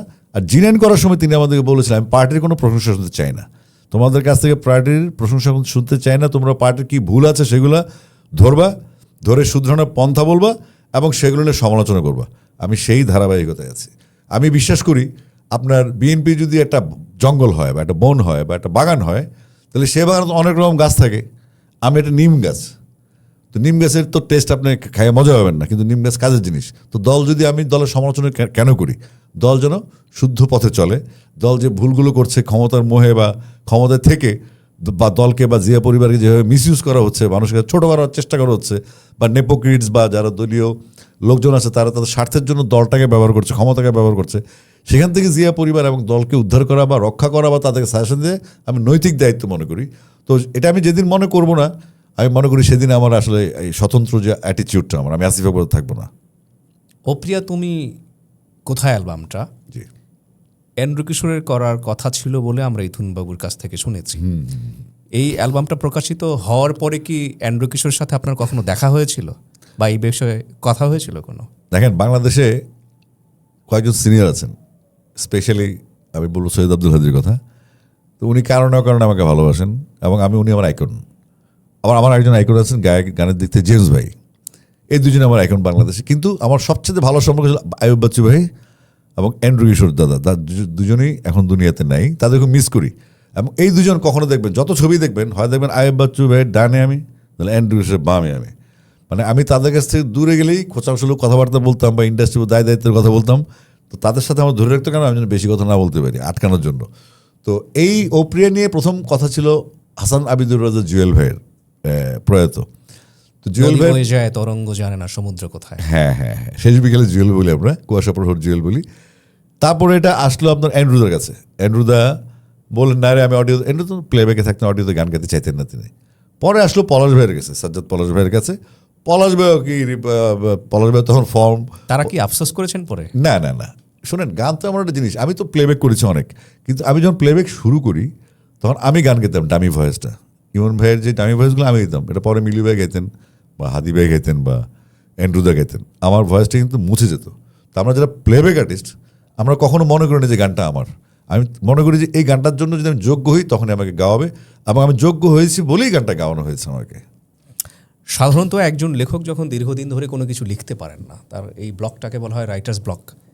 দীর্ঘদিন ধরে ধরেন আপনি গাইতে পারছেন না, বা গাইতে পারলেও ওই গানটা মনোপুত হচ্ছে না, এটাকে যদি আমরা সিঙ্গার্স ব্লক বলি।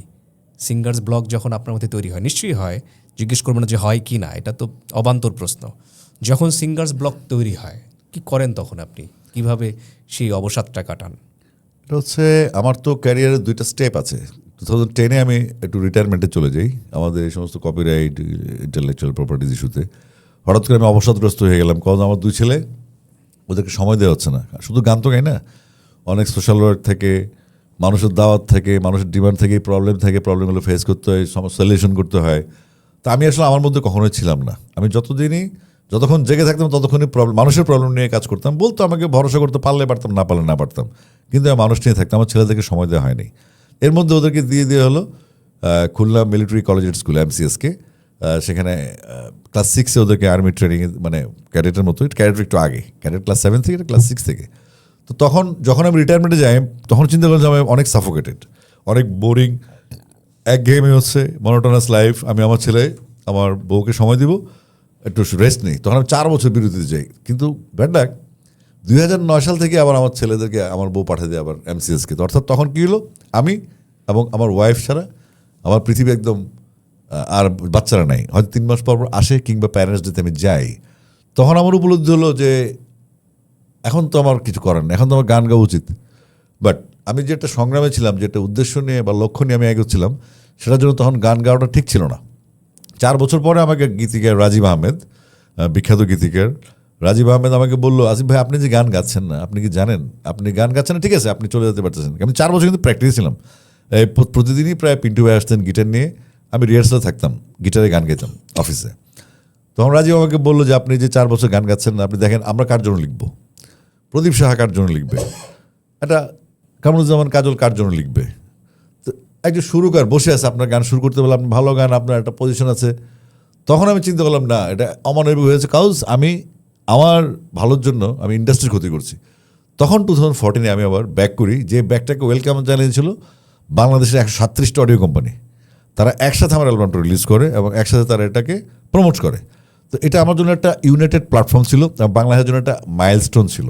তো আমি মিউজিকের জন্য আসলে বলতে পারেন যে একটা ফ্যামিলির সাথে সময় দিতে পারিনি। আব্বা আম্মাকে যতটুকু পেরে সময় দিয়েছি, ভাই বোনকে সময় দিতে পারিনি, সন্তানদেরকেও না। আর যখন সময় দেওয়ার সময় এসছে তখন তো রাজনীতি ছিল, কিংবা রাজনীতিতে আমি যখন ম্যাডাম যে জেলে যান, বা ম্যাডাম আমাদের বিএনপি পাওয়ারে নেয়, বা বিএনপি রাজনীতিটা তখন খুব কঠিন ছিল, তখন আমিও কঠিন সময় পার করেছি। আমার কনসার্ট বন্ধ ছিল, বিদেশে পাসপোর্ট আটকে রেখেছিল। এগুলো তো পুরোনো কথা। আমার ফ্যামিলিকে টর্চার করেছে, আমার ফ্যামিলি, আমার ছেলে, আমার বড় ছেলে শাফকাত, ওকে 78 এবং 79 লং কোর্স থেকে বের করে দেওয়া হয়েছে বলে যে তুমি আসিফ আকবরের ছেলে। আমার ভাই, ওনাকে বাধ্যতামূলক রিটায়ারমেন্টে পাঠানো হয়েছে ব্রিগেডিয়ার জেনারেল আমিন আকবর, ওনাকে বাধ্যতামূলক রিটায়ারমেন্টে পাঠানো হয়েছে, যার 2টা বই রণকৌশল, তিনি রণকৌশল প্রশিক্ষক, একজন কমান্ডো ইনস্ট্রাক্টর, উনি একজন ক্যালিবার অফিসার। ওনাকে আর্মি থেকে জোরপূর্বক বের করে দেওয়া হয়েছে। তিনি আবার গত 8 ফেব্রুয়ারিতে ইন্টারিম সরকারের সময় ভূতাপেক্ষ প্রমোশন পেয়েছেন অ্যাজ মেজর জেনারেল। আমার ভাবি, যিনি একজন সরকারি কর্মকর্তা ছিলেন, মানে প্রফেসর উনি, তো ওনার পোস্টিং এদিক সেদিক, ওনাকে দৌড়দৌড়ি করতে, আমার ফ্যামিলি যেখানে যাকে পেয়েছে সেখানেই তো আমি তখন ভাবলাম যে আমার জন্য যদি এত ট্রাভেল হয় তাহলে এই রাজনীতিতে আমি জানতাম না। হয়েছে কি, আপনি যখন একটা চাকরিজীবী ফ্যামিলি থেকে আসবেন, আপনি যখন একটা গোছানো পরিবার থেকে আসবেন, সেক্ষেত্রে রাজনীতিটা কিন্তু ডিফিকাল্ট হয়ে যায়। আমি ভাবি দেশের জন্য, কারণ আমি গান গাই, আমার অবারিত প্রান্তর, আমার কোনো রকম বাইন্ডিংস নেই কোথাও।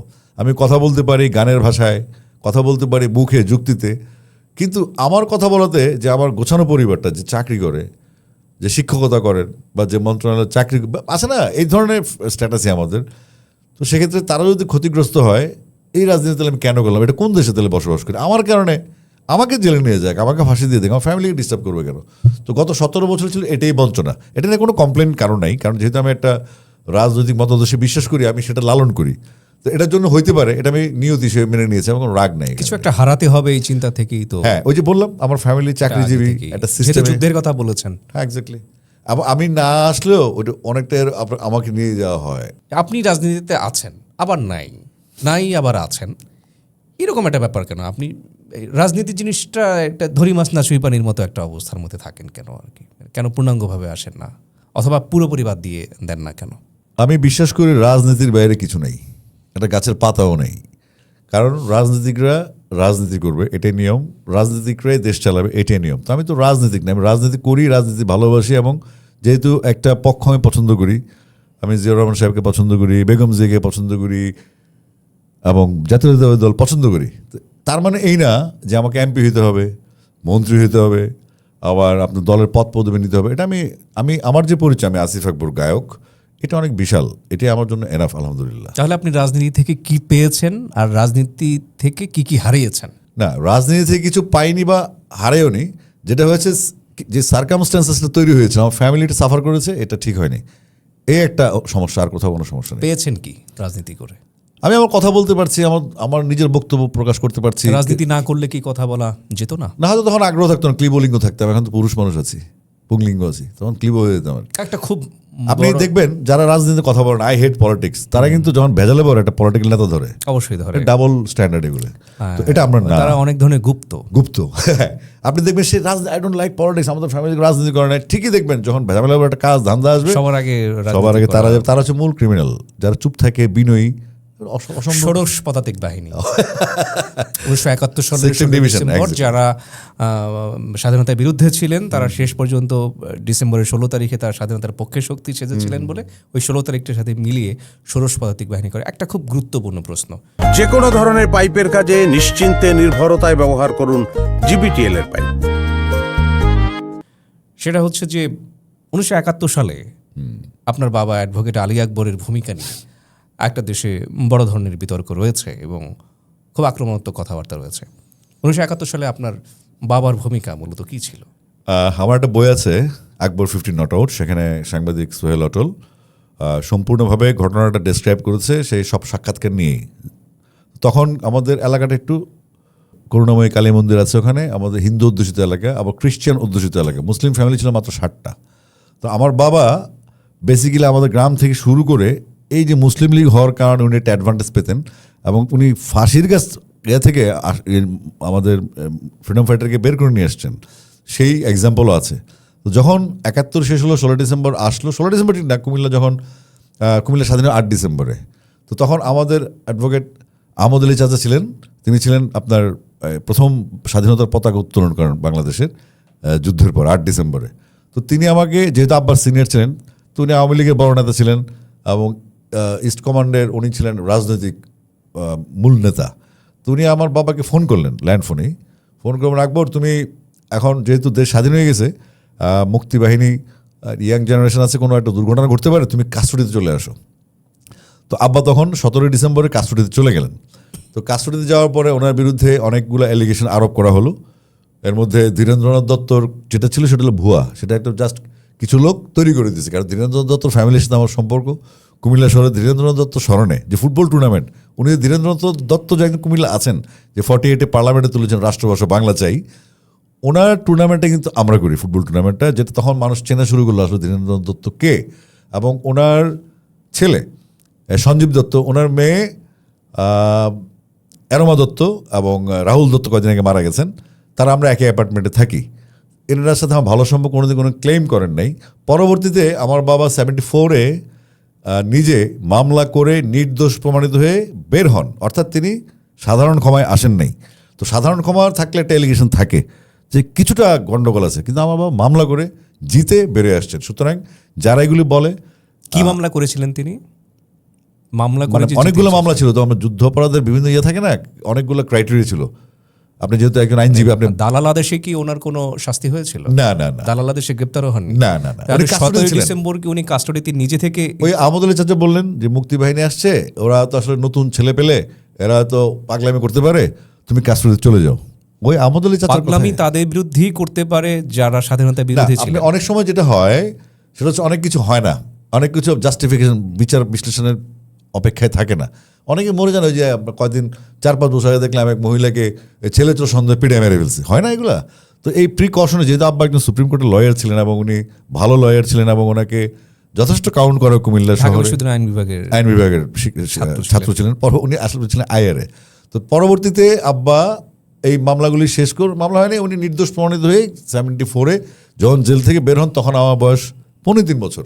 আমার আব্বার সাথে কিন্তু 15 বছর দেখা হয় নাই, এবং সেই 15 বছরের গ্যাপটা ওনার সাথে কথা হয়নি, কিন্তু আমার আব্বা মিস করতেন। এবং পরবর্তীতে রিফ্লেকশন দেখা যাচ্ছে আব্বার সাথে আমার কোনোদিন কথাই হয়নি। আপনার কি স্মৃতি মনে আছে যে 3.25 বছর পরে? এখানে একটা গুরুত্বপূর্ণ প্রশ্ন আপনাকে করতে চাই, সেটা হচ্ছে যে গোলাম আজম একটা সাক্ষাৎকারে বলেছিলেন যে তিনি রাও ফরমান আলীর লিস্টে যাদের নাম উঠেছিল বুদ্ধিজীবী হত্যাকাণ্ডের ক্ষেত্রে, একজনের নাম তিনি সুপারিশ করে কেটে দিয়েছিলেন। গোলাম আজম তিনি একটা সাক্ষাৎকারে বলেছেন, 2009 বোধহয় বাংলা ভিশনকে দেওয়া। আপনি একটু আগে বলেছেন যে একজন মুক্তিযোদ্ধাকে যুদ্ধ চলাকালে ফাঁসির কাষ্ঠ থেকে তিনি রক্ষা করেছেন। রাও ফরমান আলীর সাথে গোলাম আজমের সুসম্পর্ক ছিল বলেই রাও ফরমান আলী গোলাম আজমের কথা শুনেছিলেন, অর্থাৎ তাদের মধ্যে সুসম্পর্ক না থাকলে কিন্তু গোলাম আজমের কথা তিনি শুনতেন না। তাহলে মুক্তিযোদ্ধাকে ফাঁসি কাষ্ঠ থেকে যেহেতু আপনার বাবার সুপারিশে, না শুধু এটা একটা ঘটনা না, এরকম অনেক ঘটনাই ঘটেছে, অনেক। তাহলে মানে এক্সাম্পল, পাকিস্তান সেনাবাহিনীর সাথে আপনার বাবার কি সম্পর্ক না, ছিল ওরকম যে না। কারণে আমার- ওনার কথা মতো আমার বাবা- একজনের আমার- ফাঁসির হ্যাঁ। আদেশটা এটা তখন তো আর বা আদেশ হ্যাঁ, মাদেশ মানে কি হবে? ওই তখন হত্যা তো করা মেনে হবে ফেলতো। লিস্টে তোলা হয়েছে, যেহেতু আপনার বাবার সুপারিশে যেহেতু তাকে বাদ দেওয়া হয়েছে। উনি ছিলেন মুসলিম লীগের সেক্রেটারি, আমার বাবা। তো সেক্ষেত্রে উনি কিন্তু 80 সালে নির্বাচন করেছেন হাজাকের মার্কে মুসলিম লীগ থেকে, উনি শেষ পর্যন্ত মুসলিম লীগের ছিলেন। তো ওই মুসলিম লীগের হওয়ার সুবাদে ওখানে বিভিন্ন যে শান্তি বাহিনী আলবদর যেগুলো হতো, তখন ওটার কিন্তু ব্যাপার আলাদা, ওটা হচ্ছে অন্য উইং। কিন্তু আমার বাবা মুসলিম লীগের হিসেবে ইনফ্লুয়েন্সিয়াল লিডার ছিলেন কুমিল্লায়, এবং ওনার কারণেই অনেক, এবং আমার আপন ফুফাতো ভাই ছিলেন যিনি শান্তি freedom কমিটির সাথে fighter। যুক্ত ছিলেন না তিনি? না না, আমার বাবা মুসলিম লীগের ছিলেন, কোনো শান্তি কমিটির, হ্যাঁ শান্তি কমিটির সাথে ছিলেন, রাইট, শান্তি কমিটির সাথে ছিলেন। এবং শান্তি কমিটির উসিলাতে অনেকের প্রাণ বেঁচে গেছে, সেটা আপনার সোহেল অটল লেখা যে আকবর 15 নট আউট, সেখানে পুঙ্খানুপুঙ্খভাবে বিশ্লেষণ করা আছে। কারো প্রশ্ন থাকলে সেটা পড়ে নিলেই ভালো। অর্থাৎ অ্যাডভোকেট আলী আকবর অনেকের প্রাণ রক্ষা করেছেন, অবশ্যই, কিন্তু শুধু প্রাণ না, বাড়ি ঘর এলাকা অনেক কিছু। কিন্তু কোনো প্রাণহানির সাথে সম্পৃক্ত ছিলেন No, এটা তো প্রমাণিত হয়নি। তো স্বাধীনতার পক্ষে ছিলেন। উনি 66 সালেই যখন 6 দফাটা হয়, 6 দফা 6 দফাটার সময় তিনি মুসলিম লীগের ডেলিগেট হিসেবে, তখন ডেলিগেট ছিল গোনা, তিনি তখন বলেছিলেন বাংলাদেশের স্বায়ত্তশাসন এবং 6 দফা মেনে নেওয়া হোক, তিনি চিঠি দিয়েছিলেন। এটাও লেখা আছে এখানে। সেই চিঠিটা কি আপনার কাছে আছে বা চিঠি পাবো কোথায়? আপনি হয়তো ডকুমেন্ট? খুঁজলে, এখন তো এগুলো ডকুমেন্ট আর্কাইভ কেউ রাখে না, কিন্তু প্রমাণ আমার বড় ভাই আছেন, আমার বড় ভাইরা আছেন। মানে 71 সালে তিনি স্বাধীনতার পক্ষে ছিলেন না, কিন্তু তার আগে 6 দফা দাবি মেনে নেওয়া। 6 দফা দাবির জন্য এবং বাংলাদেশ স্বায়ত্তশাসন মানার জন্য তিনি মুসলিম লীগকে অনুরোধ করেছিলেন। কিন্তু স্বাধীনতার পক্ষেও আবার 71 সালে ছিলেন না। ওইটা ওইভাবে বলা যাবে না, যেহেতু উনি অনেকের জীবন রক্ষা করেছেন, জানমাল রক্ষা করেছেন, তাহলে আপনি বিপক্ষে কিভাবে বলবেন? আর মুসলিম লীগ হিসেবে যে কমান্ডটা ছিল সেটা উনি পালন করেছেন। 71 সালে যদি আপনার বয়স 25-30 বছর হতো, আপনার ভূমিকা কি হতো? আমি মুক্তিযুদ্ধ হতাম ডেফিনেটলি, অবশ্যই, নিশ্চিতভাবে। নিশ্চিত। এখন আবার হবো, এখনো তো রথ আছে। ফায়ার ব্রিগেড নিয়ে আপনি একটা গান গেয়েছিলেন এবং বাংলাদেশে যারা ফায়ার ফাইটার রয়েছেন তাদেরকে ট্রিবিউট দেওয়ার জন্য। এই গানটা প্রকাশিত হওয়ার পরে ফায়ার ব্রিগেড কর্তৃপক্ষ কি আপনার সাথে কোনোভাবে যোগাযোগ করেছিল বা কোনো প্রতিক্রিয়া জানিয়েছিল? আচ্ছা, এটার গল্পটা আমাকে একটু বলতে হয়। আমার প্রিয় কবি আখতারুজ্জামান আজাদ, ওনার ফেসবুকে আমি গানটা দেখেছি লেখা, সরি আপনার লেখা আমি পড়তাম, মানে ফেসবুকটা পড়তাম, এবং আপনার অভিনব যে কৌশলটা রকেটে বিকাশে, এটা অভিনব ছিল আমার কাছে। তখন আমি কি আপনাকে রিকোয়েস্ট করি, কারণ ফায়ার ফাইটার হচ্ছে বাংলাদেশের সবচেয়ে ত্যাগী বাহিনী বলবো আমি, কারণ তাদের অন্য সুবিধাদি কম, কিন্তু তারা জান দেয়, প্রাণ দেয়, অনেক কষ্ট তাদের। তো আমার একটা জহিরুল নামে আমার একটা ফ্যান আছে, যে ফায়ার ফাইটার, সে আমাকে অনেক আগে রিকোয়েস্ট করেছে, ভাইয়া আমাদের ফায়ার ফাইটারদের জন্য পারলে কিছু করেন। তখনই আমি আপনাকে ফোন দিই।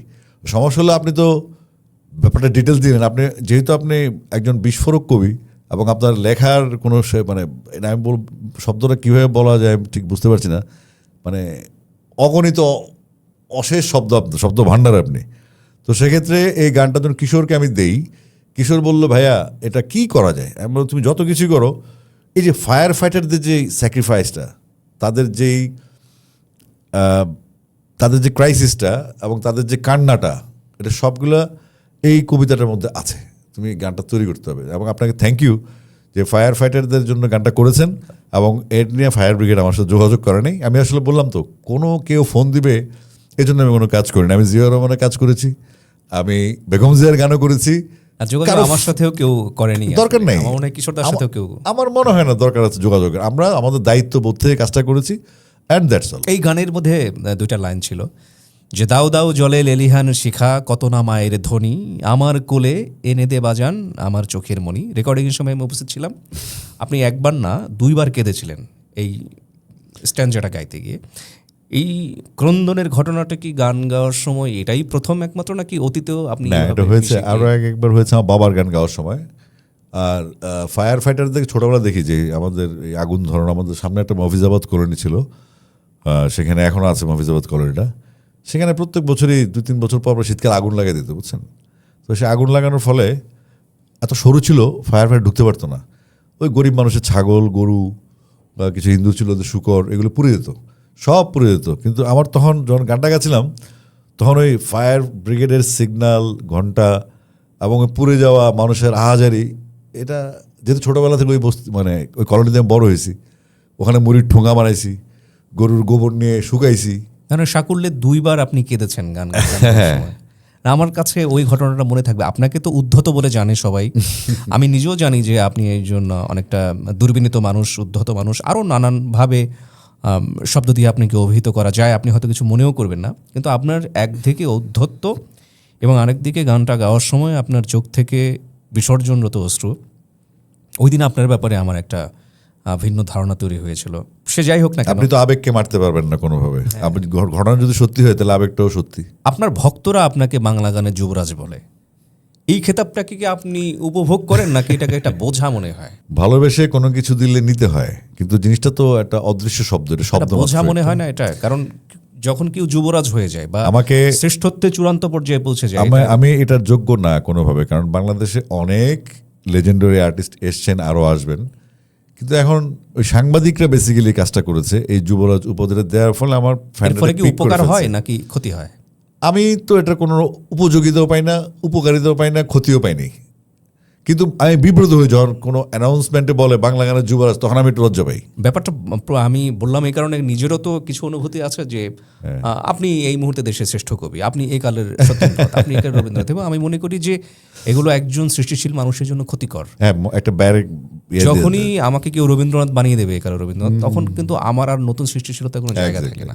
আপনাকে যখন রাজা বা যুবরাজা বানিয়ে দেবে তখন কিন্তু আপনার আর নতুন কিছু করার থাকে না। এই কারণেই প্রশ্নটা করা হচ্ছিল। যখন বলো তখন বিব্রত বোধ করি। একদম শেষের দিকে চলে এসেছি। সেটা হচ্ছে আপনি বাংলাদেশের সবচেয়ে বেশি সাক্ষাৎকার দেওয়া শিল্পী কিনা? অবশ্যই, মানেই তো একই কথা পুনরাবৃত্তি। অবশ্যই আপনি দেখেন, আমি যেহেতু বেশি সাক্ষাৎকার কেউ দিয়েছে না, আমার সব শিল্পী মিলে আমার দিয়েছি কিনা আমি জানি না। ফুটবল ওয়ার্ল্ড কাপ হলে আমি আসি, না বুঝলেও আসি। আবার মনে হয় ক্রিকেট ওয়ার্ল্ড কাপ হলে আসি, যে কোনো টুর্নামেন্ট হলে আসি, একটা দেশের ক্রাইসিস বন্যা হলে আমি আছি। মানে আমার গরুর মাংসের কোন অংশটা আপনার সবচেয়ে ভালো লাগে? জাতীয় প্রশ্ন আছে অনেক সময়। না এই প্রশ্ন আমি আপনাকে করছি না, ওটা ওই সমস্ত অবান্তর প্রশ্ন আমাকে করে না। আমি যেহেতু যে উপস্থাপনা করে সে একটু ব্যায়াম করে আসে আসিফ আকবরের সাথে কথা বলার জন্য, যেহেতু আমি একটু আউটস্পোকেন, সব বিষয় নিয়ে কথা বলি, এটা বলতে পারেন এটা সচেতন। আমি একজন সিভিলিয়ান হিসেবে আমাকে জিজ্ঞেস করতেই পারে, এবং আমি যেভাবে বোল্ডলি কথা বলি, আমাদের শিল্পীর একটু বাতাবরণে থাকে, একটু হয়তো কখনো কখনো কেউ আপনার ফেস করতে চায় না, এড়ায় চলে বা ভয় পায়, এটা হতে পারে, লিমিটেশন থাকতে পারে। শিল্পী তো সংখ্যায় কম এবং তারা তাদের ক্যারিয়ার নিয়ে ভাবে, কে কখন মাইন্ড করে তার কাজ বন্ধ করে দেয়, ক্যারিয়ার নষ্ট হয়। তো সেক্ষেত্রে আমার যেমন ক্যারিয়ার নিয়ে কোনো ভয় নেই, আমি বলতে থাকি সব। সেই হিসেবে আপনার হিসাব ঠিক আছে, সবচেয়ে বেশি সাক্ষাৎকার আমি দিই। সব শেষ একটা প্রশ্ন, আপনি যদি নিজেই নিজের সাক্ষাৎকার নিতেন তাহলে কোন প্রশ্নটা আপনি নিজেকে নিজে করতেন যেটা এর আগে কোনো উপস্থাপক আপনাকে কোনোদিন করেনি? বিপদে ফেললাম বোধ হয়। আমি প্রথমে আমার ভুলগুলিকে চেক করতাম। আমার বিগত 54 বছর কি বয়স। প্রশ্নটা করতেন? প্রশ্ন আপনার ভুলগুলি দিয়ে শুরু করেন। আপনি কি ভুল জীবনে করেছেন সেগুলি দিয়ে শুরু করেন। আপনার একটা ভুলের কথা শুনতে চাই, একটা ভুল যেটা না করলেই ভালো হতো। একটা ভুল হচ্ছে, আমি এটা ভুল না, আমি বলবো যে আমি মানুষকে খুব ট্রাস্ট করি। এটা ভুল উল্টা দিক থেকে হবে, বাট আবার মানুষ হিসেবে আমি কাউকে ট্রাস্ট করবো সেটা আমার অধিকার আছে। এটা যে ওই ট্রাস্টটা ভাঙে, বিশ্বাসটা যে ভাঙে, সেটা তার ফল্ট, এটা আমার ভুল না। তো সুতরাং এটা কোনো ভুল হিসেবে আপনি ধরতে পারেন, কিন্তু আমি মানুষকে বিশ্বাস করি, এটা আমার ভুল না। বাট অন্য অ্যাঙ্গেল থেকে দেখলে এটা সবচেয়ে বড় ভুল আমার। অর্থাৎ মানুষকে সবাইকে বিশ্বাস করা যাবে না, কিছু কিছু মানুষকে বিশ্বাস করে আপনি ভুল করেছেন। না, আর সেই বিশ্বাস ব্যাপারটাই। করি সবাইকে, আমি সবাইকে বিশ্বাস করি, কিন্তু যে বিশ্বাসটা ভাঙে সেটা তার ভুল। আর বিশ্বাস করা যে আমার ভুল এটা মানুষ বলে, কিন্তু আমি এটাকে ভুল মনে করি না। অ্যান্ড্রু কিশোরের একটা গান আছে, তিনি দীর্ঘদিন ধরে অভিমান করে তিনি অডিও ইন্ডাস্ট্রির বাইরে ছিলেন। অডিও ইন্ডাস্ট্রিতে ফেরার সময় তিনি প্রথম যে অ্যালবামটা হয়েছিল সেই অ্যালবামের নাম ছিল ভুল সবই ভুল, সম্ভবত 1999 সালে। গানটা ছিল এরকম: জীবনের কাছে আমি দুটি হাত বাড়িয়ে বুক ভরা ব্যথা শুধু পেয়েছি, না পাওয়ার হাহাকার কেঁদে যায় নীরবে, জীবনের কাছে আমি হেরেছি, ভুল সবই ভুল, আমার সবই ভুল। মনে আছে আসলে ওই সময় ছোট থাকলেও। আপনার একটা গান আমার প্রচণ্ড ভালো লাগে, সেটা হচ্ছে যে আমার মাঝে নেই এখন আমি। এই গানটা গিয়ে আপনি জাতীয় চলচ্চিত্র পুরস্কারও পেয়েছিলেন। সাধারণত একটা সাক্ষাৎকারের শেষে অনেকে খালি গলায়ও গান শুনতে চায়, কিন্তু এটাকে আমি অযৌক্তিক মনে করি, কারণ প্রস্তুত থাকেন না শিল্পী, তবুও জোর করে হয়তো গান আমার হয়। একটা সিরিয়াস পডকাস্ট এখানে না থাকলেই ভালো। মানে আমার মনে হয় না থাকাই ভালো।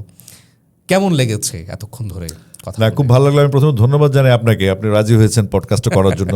আর আমি দৃষ্টি 24 একটা নতুন চ্যানেল, এবং তাদের লক্ষ্য বড়, তাদের উদ্দেশ্য ভালো। তো আমি আশা করছি দৃষ্টি 24-এর মাধ্যমে, কেন আসলাম আমি, দৃষ্টি 24 নাও আসতে পারতাম, অনেক টিভি চ্যানেল বাংলাদেশে আছে, এদের ইন্টেনশন ভালো, তারা কিছু করতে চায়। এবং আমি আপনার নাম যখন প্রপোজ করি আখতারুজ্জামান আজাদ সাহেবকে নিতে হবে, এই কারণে অনেক পডকাস্ট করি। পডকাস্ট একটা আর্কাইভ, এটা বিবিসির মতো, অত দৃষ্টি 24 আমাদের সাস্টেন করবে না, কিন্তু এই বক্তব্য এই পডকাস্টে থেকে যাবে, যেমন বিবিসিতে থাকে ঐতিহাসিক গল্পগুলি। তো আমার খুব ভালো লাগছে, আপনার মুখোমুখি হতে পেরেছি, এবং আমি চাচ্ছিলামও যে আপনার সাথে একদিন একটা এরকম কোনো গ্যাদারিং বা আড্ডা হোক। এবং কবি সুমনের সাথে দেখা হওয়ার পরে আমি যখন ফিরছিলাম, আপনি বলছিলেন যে সারা জীবন অনেকের জন্য গান গেয়েছি, মানুষের জন্য গান গেয়েছি, আজ প্রথম আমি নিজের জন্য গাইলাম, এটা আর্কাইভাল একটা ভ্যালু হিসেবে থাকবে। সেদিন আপনি আমার কথাও বলেছিলেন যে আপনার লেখা একটা গান গাইবো, সেটাও একটা আর্কাইভাল মূল্য হয়ে থাকুক। পারস্পরিক এই ভালো লাগাটা বজায় থাকুক সারা জীবন, এই আশাবাদী ব্যক্ত করছি। আপনার সাথে বসে আমার প্রচণ্ড ভালো লাগছে। দৃষ্টি 24-এর দর্শক যারা রয়েছেন তাদের সবার জন্য শুভকামনা জানিয়ে এবং আপনার জন্য শ্রদ্ধা জানিয়ে আজকের মতো এখানেই বিদায় নিচ্ছি। সবাই ভালো থাকবেন।